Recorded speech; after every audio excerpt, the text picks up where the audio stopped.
Allora, con il Presidente del Consiglio regionale Roberto Ciambetti, Presidente, eccoci qui,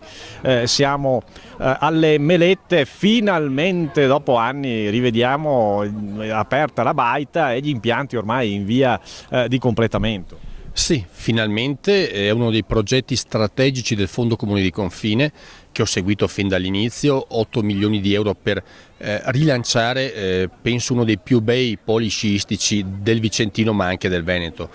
Meritava questa attenzione, il turismo invernale in altipiano ha bisogno di strutture di qualità, ha bisogno di situazioni che appunto ritornino a rinverdire il passato, che comunque è un passato solido, un passato anche di agonismo, di scuole di sci, di milioni di persone che hanno frequentato l'altipiano anche cercando appunto lo sport invernale.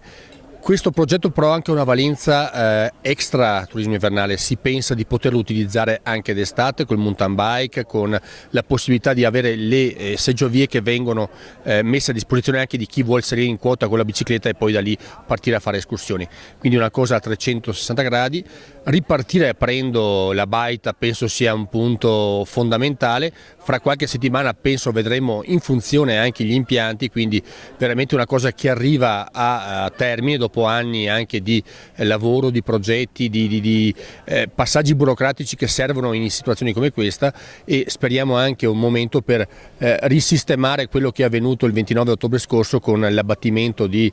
migliaia di piante in questo luogo che dovranno in qualche maniera ricostruire il paesaggio di questa zona. Certo, sicuramente è un valorizzare il territorio e creare anche economia e posti di lavoro, c'è poco da fare, Presidente. Sì, questa serve appunto a creare